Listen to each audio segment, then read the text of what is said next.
দর্শক থাম্বনেলটি পড়ে সবাই বুঝেই গেছো ভিডিওর টপিকটা কি হতে চলেছে। চলো দেরি না করে ভিডিওটি শুরু করা যাক। 2021 সালে যখন বিধানসভা ভোটটি হলো, তারপর বিধানসভা ভোটের ফল প্রকাশ হওয়ার পর আমাদের রাজ্য সরকার একটি প্রকল্প চালু করলো, যেই প্রকল্পটির নাম দিল লক্ষ্মী ভাণ্ডার। লক্ষ্মী ভাণ্ডারকে প্রকল্পটার নাম দেওয়া ঠিক আছে?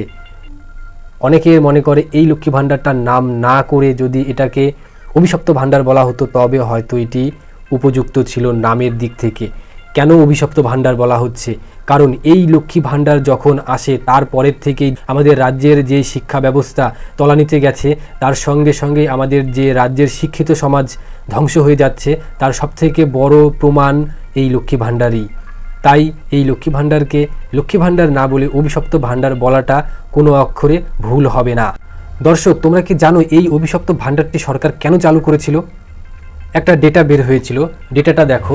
এই ডেটার মধ্যে বলা হচ্ছে যে আমাদের রাজ্যে যত পরিমাণ মহিলা রয়েছে সেই মহিলাদের 25% মহিলাই শুধু কর্মের সঙ্গে যুক্ত, বাকি 75% মহিলা কিন্তু কোনো রকমের কর্মের সঙ্গে যুক্ত নয়। তো সরকার দেখলো যে এত বেশি পরিমাণ মহিলা যেহেতু কোনো কাজকর্মের সঙ্গে যুক্ত নয়, এরা এত পরিমাণ মহিলাই বেকার, সেক্ষেত্রে যদি আমি বা আমাদের সরকার যদি এদেরকে একটা ছোট্ট ন্যূনতম যদি একটি ভিক্ষার ব্যবস্থা করে দিই, তাহলে হয়তো এই জায়গা থেকে অনেক বেশি পরিমাণে ভোটের একটি ভোট ব্যাংক রাজ্য সরকারের ঝুলিতে এসে পড়তে পারে। তার জন্য রাজ্য সরকার একটি প্ল্যান করলো 2021 বিধানসভা ভোটের পর, যে এখন থেকে আমরা রাজ্যের প্রতিটা মহিলাকে একটি ভিক্ষার ব্যবস্থা করে দেব। প্রতি মাসে 500,000 টাকা। 500 টাকা কারা পাবে? যারা জেনারেল কাস্টের। আর 1000 টাকা কারা পাবে? যারা এসটি এসসি গ্রুপের মধ্যে পড়ে। তো এটাই হলো প্রধান আমাদের রাজ্য সরকারের কারণ, যার জন্য রাজ্য সরকার এই ভাণ্ডার প্রকল্পটি নিয়ে এসেছে আমাদের রাজ্যে। এই প্রকল্পের ভালো দিক কটা আছে সেটা আমি ঠিক জানি না, বলতে পারবো না।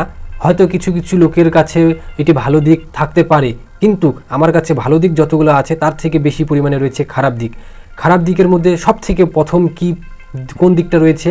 সবথেকে প্রথমে রয়েছে এই যে আমাদের সমাজের যে চাকরি ব্যবস্থার খারাপ অবস্থা, সেটির প্রধান এই লক্ষ্মী ভাণ্ডার।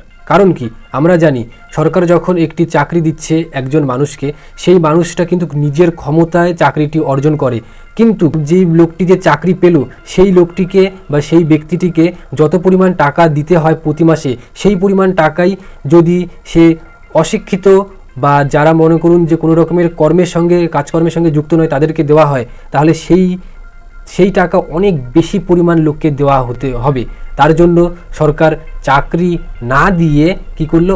এই ভিক্ষার মতো একটি ব্যবস্থা শুরু করলো, যেটি শিক্ষিত সমাজের পক্ষে আর যারা চাকরিরত, যারা চাকরি করতে চায় সেই সমস্ত মানুষদের জন্য প্রচণ্ড খারাপ একটি দিক।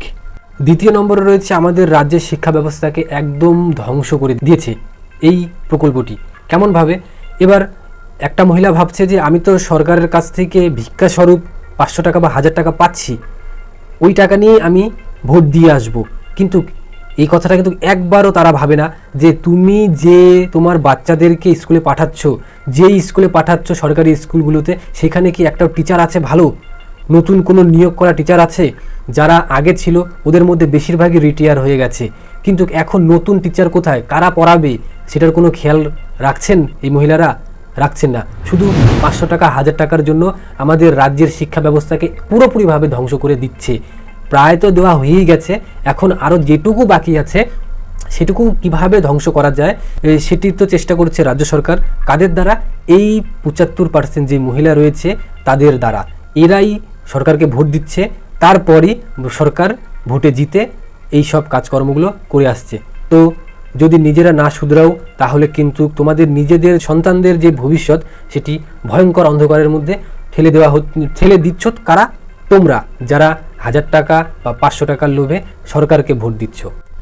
আবার অনেক মহিলারা ভাবে যে আমি তো সরকারের থেকে টাকা পাচ্ছি, এই টাকা দিয়ে আমি এইটা কিনবো ওইটা কিনবো, এখন আমার স্বামীর কাছে হাত পাততে হবে না, কত আমাদের সুবিধা। আদতে কি সুবিধা না। দেখো, তোমাদের মহিলাদের অনেক রকমের অত্যাচার হচ্ছে, সেগুলো কিন্তু তোমরা প্রতিবাদ তেমনভাবে করতে পারছো না। যেমন কিছুদিন আগে আরজিকর কাণ্ডে যে মহিলাটা মারা গেল, যেই লেডি চিকিৎসকটা মারা গেল, তো তিনিও তো একটি মহিলা ছিল, তাকে কি করা হলো, রেপ করা হলো। এর এমন জঘন্যভাবে রেপ করা হলো। রেপ করার পর সরকার কি বলল, যে আমি 10 লাখ টাকা অনুদান দিতে রাজি আছি। তো এটা কি কাম্য? কোনো মতেই এটি কাম্য নয়। যতদিন না পর্যন্ত এই অভিশপ্ত ভাণ্ডারের লোভে মানুষ ভোট দেবে, ততদিন পর্যন্ত আমাদের রাজ্যের অবস্থা খুবই খারাপ হবে, যেটি আগে থেকে হয়ে আসছিল, এখন আরও ভয়ঙ্করভাবে হবে। তো এটুকুই আমার বলার। হ্যাঁ, অনেক মানুষ এই টাকা দিয়ে অনেক ভালো ভালো কাজে লাগায়, অনেক উন্নতি করে, কিন্তু সেই উন্নতিরকে যদি কম্পেয়ার করি আমাদের বর্তমান অবস্থায় কি হচ্ছে রাজ্যের, সেই তুলনায় কিন্তু ওই উন্নতি কোনোভাবেই বেশি জায়গা নিতে পারবে না, বরং অবনতির দিকটা অনেকটা উঁচু। তো নিজেদেরকে বুঝতে হবে কোনটি আমাদের জন্য ভালো, কোনটি আমাদের জন্য খারাপ, সেই হিসাবে নিজেরাই সিদ্ধান্ত নিন। নিজেদের ভবিষ্যৎ বা নিজেদের সন্তানের ভবিষ্যৎ দয়া করে নষ্ট করবেন না। আজকের ভিডিওতে এটুকুই। দেখা হচ্ছে পরবর্তী নতুন একটি ভিডিওতে। যদি ভিডিওটি ভালো লেগে থাকে তাহলে একটা লাইক করবেন, চ্যানেলটি নতুন সাবস্ক্রাইব করে দিবেন, আর দেখা হচ্ছে পরবর্তী নতুন একটি ভিডিওতে। তত সময় পর্যন্ত আপনারা সবাই ভালো থাকবেন, সুস্থ থাকবেন। নমস্কার।